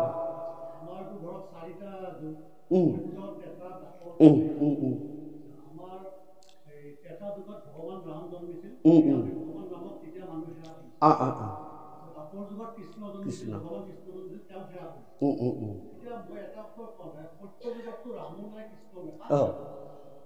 সত্য যুগত আচলতে আদি আৰু অন্ত দুটা ভাগ কৰিছে। সত্য যুগত প্ৰথম আদি যুগটোত, আদি সত্য যুগত অকল শুদ্ধ হৰিনাম আছিল। মোক কৃপালু গুৰুৰ বচন দেই। আদি যুগ সত্য যুগে আছিলে শুদ্ধভাৱে এইটো হৰিনাম। আদি সত্য যুগত তেতিয়া এটাই শব্দ আছিল, ওমকাৰ ধ্বনিটো। ওমকাৰ ধ্বনি, এইটো প্ৰণৱক্ষৰ মন্ত্ৰ বুলি কয়। ওমকাৰ ধ্বনিটো আছিলে। আৰু তেতিয়া সেই ধ্বনিটোৰেই এনেকুৱা আছিল, শুদ্ধ আছিল, মানে হৰিনামখিনি শুদ্ধ আছিল, আৰু লগে লগে তেওঁলোকে কোনো কষ্ট নকৰাকৈ সেই শব্দটো উচ্চাৰণ কৰিয়েই তেতিয়া জুইৰ আৱিষ্কাৰ জাষ্ট হৈছিলেই তাত জাপ মাৰি দিয়ে আৰু লগে লগে বৈকুণ্ঠগামী হয়। মাজত কোনো ধৰণৰ সেৱা পূজা কাৰণ একো নাই। পিছত যেতিয়া দেৱতাসকলে গুপ্ত কৰিলে, হৰিনাম গুপ্ত কৰিলে, গুপ্ত কৰোঁতে তেতিয়া আহি গ'ল যে কোন, যে এটা মন্ত্ৰত আহিলে স্বয়ম্ভু মনু, এই বাপে কোৱা নিছিল সত্য যুগত স্বয়ম্ভু মনু আহোঁতে প্ৰহ্লাদ আহিল, আদি দৈত্য হিৰণ্য কশিপু বলি আৰু স্বয়ম্ভু মনুকৰ পৰা আহিল, ব্ৰহ্মলোকত পৰা আহি স্বয়ম্ভু মনু ইয়াত মনুৰ পৰা মনুষ্য হৈছে, মনুষ্যৰ পৰা মানুহ হৈছে। স্বয়ম্ভু মনুৱে ব্ৰহ্মাৰ দ্বাৰা সৃষ্ট প্ৰথম মানুহ, মনত ৰাখিব, ব্ৰহ্মৰ পৰা সৃষ্ট প্ৰথম মানুহ স্বয়ম্ভু মনু। তেতিয়া ব্ৰহ্মাই ক'লে, প্ৰথমতে চাৰি সিদ্ধক ক'লে, সৃষ্টি কৰিলে, চাৰি সিদ্ধই ক'লে আমি সিদ্ধ তত্ত্ব, আমি এইবিলাকত নোসোমাওঁ, ব্ৰহ্মলোকত কথা। তাৰপৰা নাৰদক ক'লে মই সংসাৰ ধৰ্মত সোমাবলৈ নাই। তেতিয়া কৰ্দম ঋষিক জন্ম কৰিলে ছায়াৰ পৰা। তেতিয়া কৰ্দম ঋষি যেতিয়া একদম প্ৰথমৰ কথা সৃষ্টি, তেতিয়া কৰ্দম ঋষিক যেতিয়া সৃষ্টি কৰিলে, কৰ্দমক ক'লে তুমি সেই কৰা, সংসাৰ কৰা। কৰ্দমে ক'লে ৰ'ব, আপোনাৰ ছায়াৰ পৰা মোৰ জন্ম হৈছে, ছায়াই মানুহে মায়াই, মই মায়াত পৰিলোৱে, গতিকে মই এনেকে আপোনাৰ কথা মই কিন্তু পালন কৰিব নোৱাৰিম। বোলে কিয়? বোলে মই প্ৰথমতে মোৰ নিজৰ দেহটো শুদ্ধ কৰি ল'ব লাগিব, তাৰপিছতহে মই বিবাহ কৰিম। তেনেকে ক'লে। বোলে তুমি তাৰমানে বিবাহ মই কৰিম প্ৰীতি, আপোনাৰ কথা মই পালিম, কিন্তু মই প্ৰথমতে নিজকে শুদ্ধ কৰি ল'ম। বাৰু তুমি শুদ্ধ কৰিবা? বোলে হয়। আৰু এটা কথা, বোলে কি? বোলে মই তাৰ কাৰণে এতিয়া তৎপৰ সত্য যুগে মই ধ্যান কৰিব লাগে, কিন্তু মই অন্য ঋষিবিলাকৰ নিচিনা জ্ঞান নকৰোঁ। এই গছ এজোপাৰ তলতে বহি, এই গুহা তাতে বহি, এই কৰবাৰ নদীৰ পাৰতে বহি মই এনেকে নকৰোঁ। বোলে কেনেকে কৰিবা? যে মই ইমান ধুনীয়া এখন আশ্ৰম বনাম নিজৰ কৰ্মৰে, তেওঁ কৰ্মযোগী ঋষি, মই ইমান কৰ্মেৰে এখন ধুনীয়াকৈ আশ্ৰম বনাম, আৰু সেই আশ্ৰমতেই মই সময়ে সময়ে ধ্যান কৰি ভগৱানক সন্তুষ্ট কৰিম। তুমি যোৱা। বোলে ক'ত যাম? মই সৰস্বতী নদীৰ তীৰত। সৰস্বতী নদীৰ তীৰলৈ আহি গ'ল কৰ্দম। আহি তেওঁ কৰ্মৰ দ্বাৰা ইমান ধুনীয়াকৈ এখন আশ্ৰম বনালে, স্বয়ং ইন্দ্ৰয়ো দেখি চকু থৰ হৈ গ'ল। নন্দন বনতকৈ ধুনীয়া সেই আশ্ৰমখন। কি জানেনে? কৰ্দম মুনিয়ে নিজৰ কৰ্মৰ দ্বাৰা বনোৱা আশ্ৰমখন হৈছে আজিৰ ভূস্বৰ্গ কাশ্মীৰ। সৰস্বতী নদীৰ তীৰত তেওঁ নিজৰ সৃষ্টিৰ দ্বাৰা, কৰ্মৰ দ্বাৰা বনাইছিলে, আৰু সেইখন দেখিয়েইতো আন এটা ঘটনা ঘটিছিলে। এইখিনি কথা খুব সুন্দৰভাৱে ভাগৱতত প্ৰবচন আছে। আহিলে কৰ্দম ঋষিয়ে বনালে, থাকিল। তাৰপিছত ব্ৰহ্মাই ভাবিলে নাই, তেওঁ বা কেতিয়া কি হয়। তাৰ পৰা কি কৰিলে, তেওঁ মনৰ স্বয়ম্ভূ ব্ৰহ্মাৰ মনৰ পৰা নিজে নিজে নিজে এজন মনু অৰ্থাৎ মনুষ্যৰ স্বৰূপটো মনৰ পৰা ওলোৱাৰ কাৰণে, স্বয়ং মনৰ পৰা ওলোৱাৰ কাৰণে তেওঁ স্বয়ম্ভূ মনু বুলি কয়। মনুক ক'লে তুমি সংসাৰ পাতিব লাগিব। বোলে ক'ত? বোলে মৰ্ত্যলোকত। তুমি প্ৰথম, আৰু তুমি প্ৰজাপতি প্ৰথম, গতিকে তুমি স্বয়ম্ভূ মনুৱে প্ৰথম, মানে প্ৰথম। তেতিয়া বোলে কি সংসাৰ? বোলে ৰবা, তোমাক এগৰাকী নাৰী লাগিব, তোমাক এগৰাকী নাৰী লাগিব। সেই নাৰীগৰাকী হৈছে কোন? তেতিয়া ব্ৰহ্মাৰ দুটা চকুৰ পৰা 50টা ৰূপ লৈ স্বয়ং শতৰূপাৰ সৃষ্টি হ'ল। শতৰূপা হৈছে নাৰীৰ ভিতৰত প্ৰথম নাৰী। মনু আৰু শতৰূপা দুটা সন্তান ল'ৰা হ'ল আৰু 3গৰাকী ছোৱালী হ'ল। তেওঁলোক হৈছে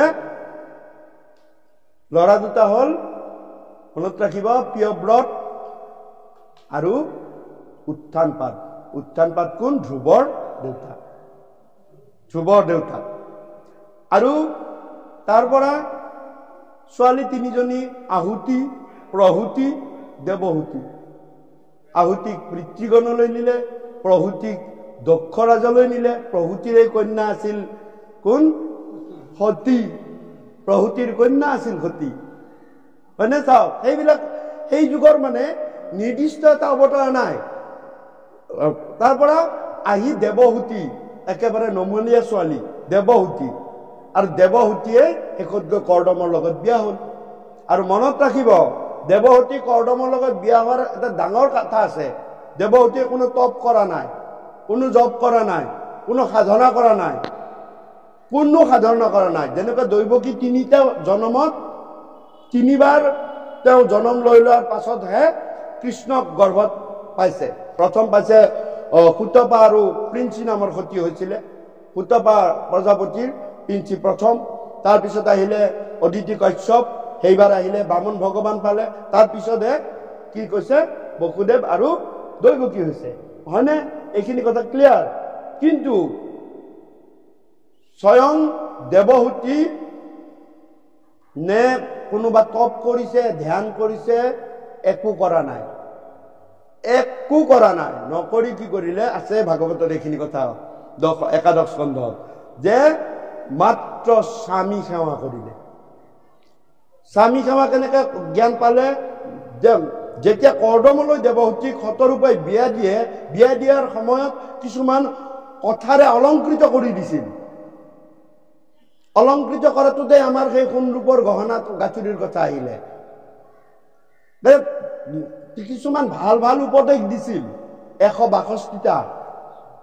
এই 162টা উপদেশ দিয়াত সেইখিনিকেই শুদ্ধভাৱে প্ৰয়োগ কৰি, সেইখিনিকে স্বামী সেৱাত ব্যৱহাৰ কৰি স্বয়ং কপিল ভগৱানক তেওঁ গৰ্ভত আনিবলৈ সক্ষম হ'ল। অকল স্বামী সেৱা।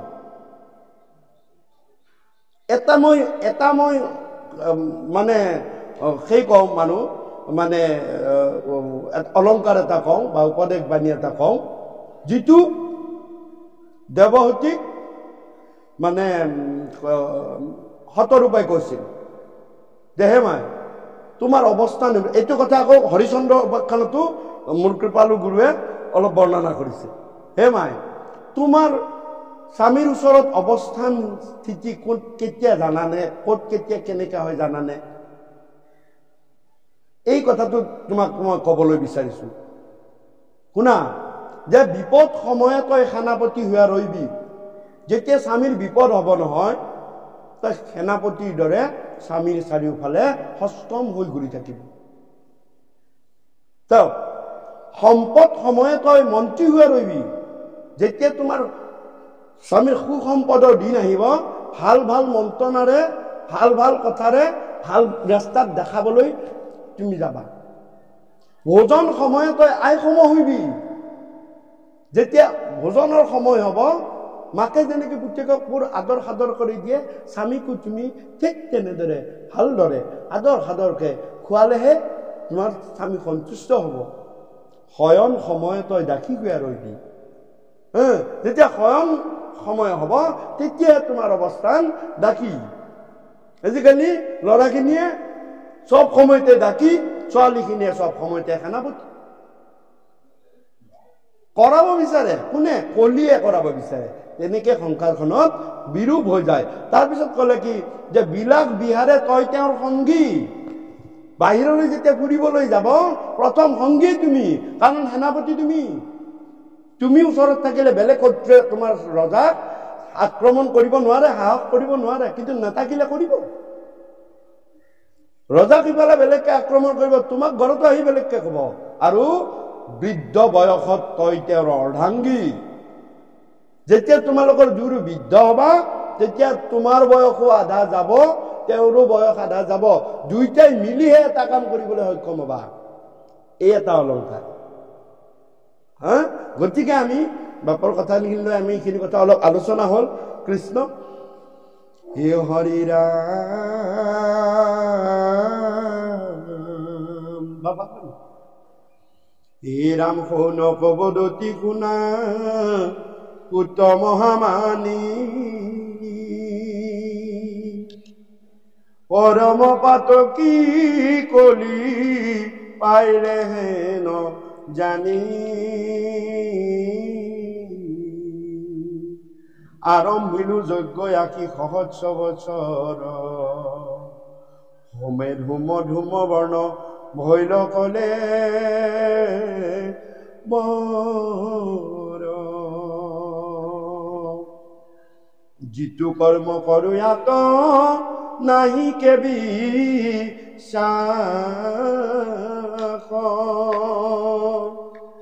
আপোনাৰ আয়ুক কৰিলো ব্যৰ্থে নাহ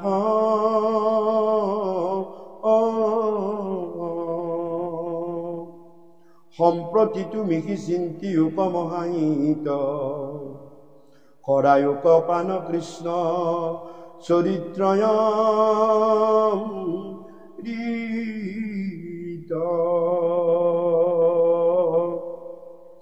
হে পৰম ঈশ্বৰ কৃষ্ণ দেৱ নাৰায়ণ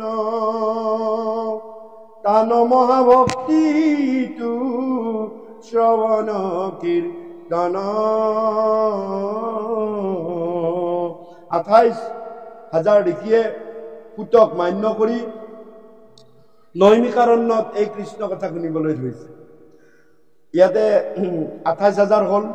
প্ৰথমতে আছিলে 60,000 পৰা এতিয়া তাৰে বেছি বছৰ পিছত নহয় 260 বছৰ পাছত আৰু মানে 28,000হে হ'ল।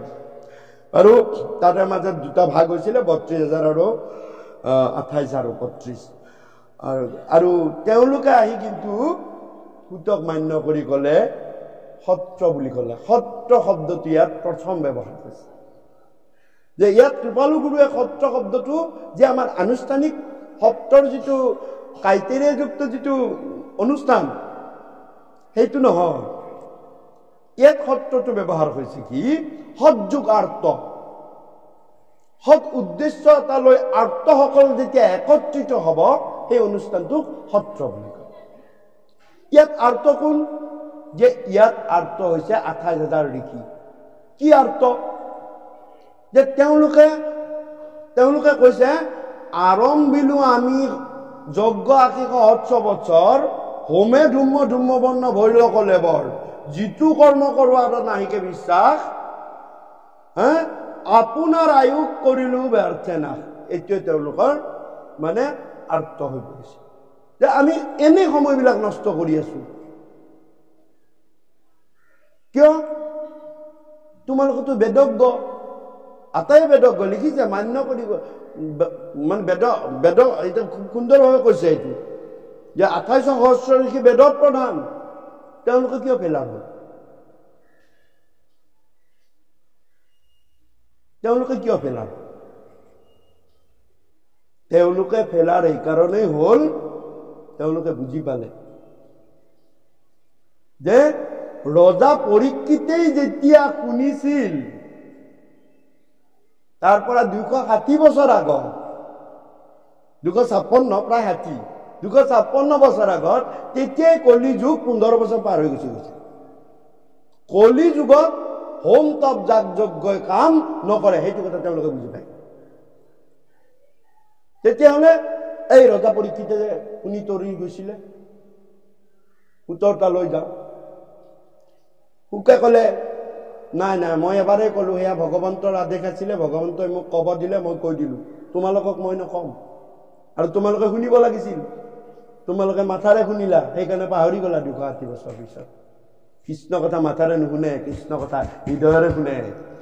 হৃদয়ৰে শুনিলে তোমাক জনম জনমৰ নেপাহৰাই তোমাক জনম জনমে খেদিব। তুমি এৰিলেও তোমাৰ দেহে এৰিলেও নামে নেৰে, জন্ম জন্মান্তৰলৈ নামে খেদিব। গতিকে তোমালোকে নুশুনিলা, যোৱা তাতো পৰীক্ষা চালে। বোলে ক'ত? যে অকুলীন সুত নৈমিষাৰণ্যত বহি আছে। তেওঁ জানে, মোৰ সমান তেওঁ জানে, একেখিনি কথা ধুনীয়া তেওঁ জানে। তেওঁতো আহিছিলে, কিন্তু তেওঁ চাহটো তোমালোকে গছকিলে 7 বাৰ গা ধুব লাগে। এই বহুত দূৰত বহি আছিল একান্ত মনে শুনি। গতিকে লৈ যোৱা তেওঁৰ ওচৰলৈ যোৱা। সেই তেওঁৰ ওচৰলৈ যাওঁতেই ৰাস্তাত ভাগ হৈ গ'ল যে আমি অকুলীন উত্তৰ মুখৰ পৰা কৃষ্ণ কথা নুশুনো। 32,000 গুচি গ'ল। এই 28,000 আহি যে তুমি আমাক সেই কৃষ্ণ কথাখিনি কোৱা। আমি এতিয়া গম পালো যে কি পৰম ঈশ্বৰ কৃষ্ণ দেৱনাৰায়ণ তান মহাভক্তি ইটো শ্ৰৱণ কীৰ্তন, ইহাক নজানি আন কৰ্ম কৰি মৰো। নিজে ক'লে আন কৰ্ম কৰি মৰো, আমি মৰি আছো বুলি কৈছে। আৰু কৈও কৃষ্ণ কথা সুত আমি যে নধৰো। যে আমি আৰু লাভ নাই, আৰু কলি যুগত আহিলো যেতিয়া আৰু লাভ নাই। গতিকে হে ৰাম ইহাতে খে মিলিল আমাৰ মহা ভাগ, তুমি হেন মহন্তক ভাগ্যে পাইলো লাগ। গতিকে ইয়াতে আমাৰ মহাভাগ, তোমাৰ নিচিনা মহন্তক আমি লগ পালো। আপোনালোকৰ আজি দিনটো ভাল, আমাৰ দিনটো খুব ভাল, কাৰণ আজি আমি হৰি ভকতক লগ পাইছো, সাধু সংগক লগ পাইছো। এয়া কৃষ্ণৰ কৃপা। আৰু যিদিনা তুমি দুসংগক লগ পাবা, সেইদিনা কলিৰ কৃপা। কলিয়ে কৃপা হলে কলিয়ে চেষ্টা কৰিব দুসংগৰে তোমাক তেওঁৰ ৰাজ্যলৈ নিব। আৰু কৃষ্ণৰ কৃপা হলে ভকতক লগ পাবা, সৎ সাধু সংগক লগ পাবা। আমাৰ বচন নহয়, আমি একোৱেই নকওঁ, একোৱেই নাজানো। ভাগৱতৰ 11 স্কন্ধত ভগৱন্ত পুৰুষে নিজে কৈছে উদ্ধৱক, হে উদ্ধৱ, সুন্দৰভাৱে কৈছে, হে ৰাম ভকতৰ সংগ মিলে কৃষ্ণৰ কৃপাত, ভকতৰ কৃপায়ে মিলে ঈশ্বৰ সাক্ষাৎ। যে কলি যুগত কৃষ্ণৰ কৃপা হলে ভকতক লগ পাবা। উদাহৰণ সহ কৃষ্ণৰ কৃপা হৈছিল কাৰণে কলি যুগত ৰজা পৰীক্ষিতে শুক নামৰ বৈষ্ণৱক লগ পাইছিল। আৰু পিছৰ শাৰীত কি কলে? ভকতৰ কৃপায়ে মিলে ঈশ্বৰ সাক্ষাৎ। সেই শুকেই, সেই বৈষ্ণৱেই, সেই ভকতেই ৰজা পৰীক্ষিতক কৃপা কৰিলে কাৰণে তেওঁক ঈশ্বৰক দেখা পালে। একেই কথা, আজিৰ দিনটোত আমাৰ ভকতৰ কৃপা হৈছে, সেইকাৰণে আমি সাধু সংগক লগ পাইছো। আৰু এই সাধু সংগত আলোচনা, শ্ৰৱণ, কীৰ্তন, মথন, কথনৰ দ্বাৰা ভকতে কৃপা কৰিলে ভগৱন্তক দেখায়। মতলব গোটেইখিনি আহি যদি তুমি ভগৱানক কৃষ্ণকে সেৱা কৰিলা, কৃষ্ণকে গোটেইখিনি বৰ্তি আছে, সেইটোকেই হয় হয় হয় কৃষ্ণ ভক্তি। কৃষ্ণ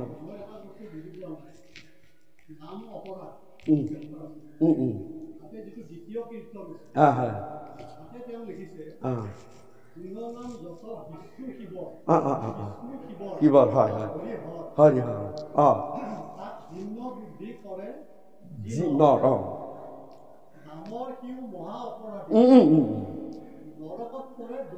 দৈবে নৰবাদী হয়।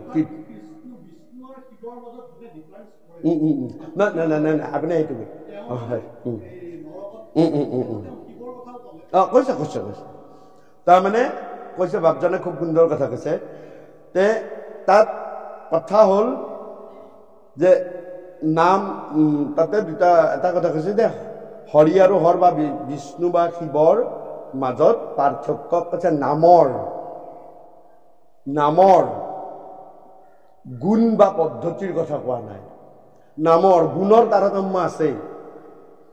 শিৱ হৈছে তামসিক গুণৰ ঈশ্বৰ, বিষ্ণু হৈছে মানে সাত্বিক গুণৰ ঈশ্বৰ, আৰু ব্ৰহ্মা হৈছে মানে ৰাজসিক গুণৰ ঈশ্বৰ। আৰু তাৰ মাজত সংঘাতো লাগে। সংঘাত দেখা দেখি সংঘাত আপোনালোকে পাইছে। শিৱ শিৱ আৰু কিয় সংঘাত লাগিবই। কালচাৰেল হিচাপে এটা কালচাৰৰ সংঘাতো লাগে। সেইটো এটা ডাঙৰ এটা আলোচনা, আজি আমি এইটোত নকম। কিন্তু কৈছে নামৰ ডিফাৰেঞ্চ নাৰাখিবা। আমাৰ যুগলত শিৱ শিৱ শিৱ শিৱ শিৱ আমি সেইটো বুলি নাগাওঁ।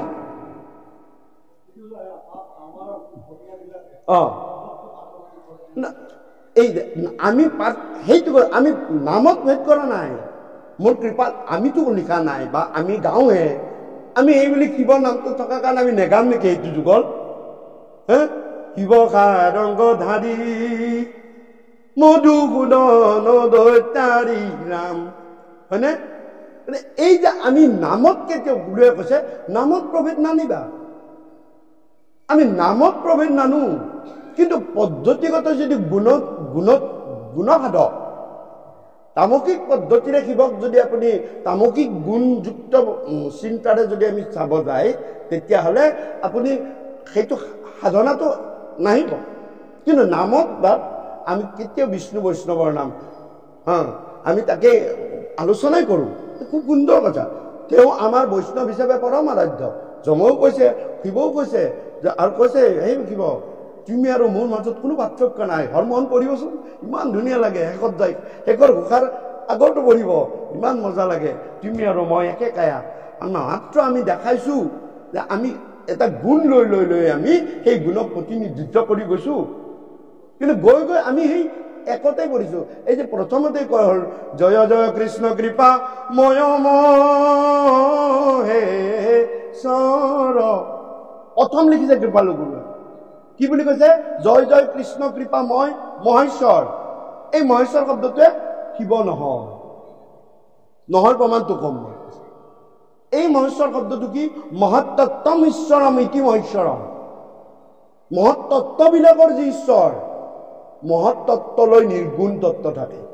জয় জয় কৃষ্ণ নিৰ্গুণ, আৰু মহত্তত্বৰ ঈশ্বৰ মহেশ্বৰ নিৰ্গুণ। আৰু তাৰপিছত পিছৰ শাৰীত নিৰ্গুণৰ পৰা সগুণ কৰি ললে। এটা শাৰীত সগুণ কৰিছে, চাব নিৰ্গুণ তত্ত্ব সগুণ কৰিছে কি বুলি? যাৰ আজ্ঞা শিৰে বহে ব্ৰহ্মা, ৰজুগুণৰ কথা ক'লে। যাৰ আজ্ঞা শিৰে বহে ব্ৰহ্মা হৰি হৰ, নিৰ্গুণ নিৰাকাৰ তত্ত্ব পৰম ঈশ্বৰ কৃষ্ণ, যি মহত্তত্বম ঈশ্বৰ, তেওঁৰ আজ্ঞা শিৰে বহে তিনজন গুণময়ী দেৱতা। তেওঁলোক কিন্তু গুণময়ী দেৱতা, ঈশ্বৰ নহয়। এই কথা নাৰদক ব্ৰহ্মাই নিজে কৈছে, মই ঈশ্বৰ নহয়। শিৱই পাৰ্বতীক নিজে কৈছে, মই ঈশ্বৰ নহয়, মোতকৈ এজন ঈশ্বৰ আছে। ব্ৰহ্মাই নিজে সৰস্বতীক কৈছে, মই ঈশ্বৰ নহয়, মোতকৈ এজন ঈশ্বৰ আছে। সেই তিনজনে যাৰ আজ্ঞা শিৰে বহে সেইজনে ঈশ্বৰ তেওঁলোকৰ। কাৰ আজ্ঞা শিৰে বহে? এই ওপৰত থকা জয় জয় কৃষ্ণ কৃপাময় মহেশ্বৰ, এইটো নিৰ্গুণ। সেই শ্লোকটো সেইকাৰণে ভাগৱতৰ নিৰ্গুণ শ্লোক বুলি কয়। আৰু পিছত যে তাৰ আজ্ঞা শিৰে বহে, অৰ্থাৎ নিৰ্গুণৰ পৰা গুণ আহিল। কি গুণ? সত্যত ব্ৰহ্মা আহিল, সত্য ৰজত ব্ৰহ্মা আহিল, সত্যত বিষ্ণু আহিল, হৰি হৰ, আৰু তমত হৰ আহিল। তিনিজনক তিনিটা ভাগ কৰি দিলে, যে তোমাক এই তিনিটা ডিপাৰ্টমেণ্ট কৰি দিলো, ডিপাৰ্টমেণ্ট কৰিলো। কিন্তু ৰাষ্ট্ৰপতি হিচাপে পৰম ঈশ্বৰ কৃষ্ণ বহি থাকিল। এই কথাটো হ'ল, আমাৰ মুখ্যমন্ত্ৰীৰ পৰা এটা চিল মাৰিলো, ৰাষ্ট্ৰপতিয়ে ৰিজেক্ট কৰি দিব পাৰে, হয়নে? কিন্তু ৰাষ্ট্ৰপতিৰ পৰা এটা পাৰ্মিশ্যন আনকচোন, সাধ্য আছে যদি মুখ্যমন্ত্ৰীয়ে ৰিজেক্ট কৰক। আমাক কৃপালু গুৰুৱে কৈছে ৰাষ্ট্ৰপতিৰ পৰা চাই নানা, মুখ্যমন্ত্ৰী বগাই থাকিব নালাগে, যোৱা ৰাষ্ট্ৰপতিৰ পৰা চাই নানা, তুমি মুখ্যমন্ত্ৰীয়ে তোমাক একো কৰিব নোৱাৰে, হয়নে? গতিকে আমাৰ কৃপালু গুৰুৱে চমু কথা আৰু কৈছো, গতিকে কৃষ্ণ হে হৰি ৰাম হে ৰাম যত স্বৰ্গ সুখ জিতু মুখ্য সুখ মূল ভকতৰ সংগৰ অল্প কোনো হিতুল আকাশ এখন চৰে ৰবি ৰথ যেন বায়ু সূৰ্যৰ লগতে সৰুই জগতৰ আয়ু হে ৰাম হে ৰামে কখন মানে যিটো শুনৈ কৃষ্ণ কথা তাৰ বিনে আনৰ জীৱন যাই বৃথা ও রাম কৃষ্ণ তই অর্পিয়া আমি করু কর্ম যত তাতো নানা বিঘ্নি আছে জানিলো মনত এতে কেপিয়ায়ু কৃষ্ণ চরিত্র অমৃত শ্রবণ মাত্রকে যেন কীত কীত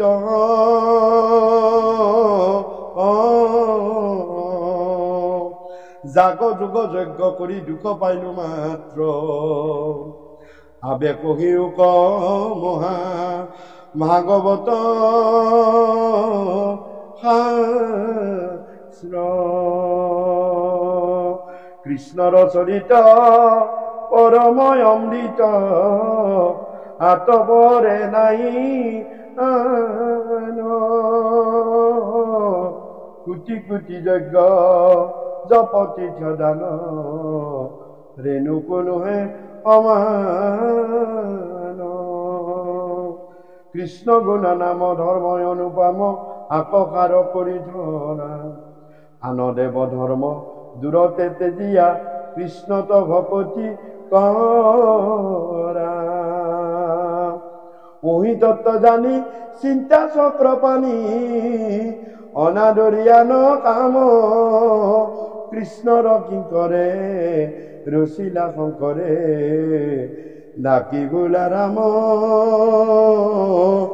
ৰাম কৃষ্ণৰ কি কৰে ৰচিলা শংকৰে ডাকি বোলা ৰাম ৰাম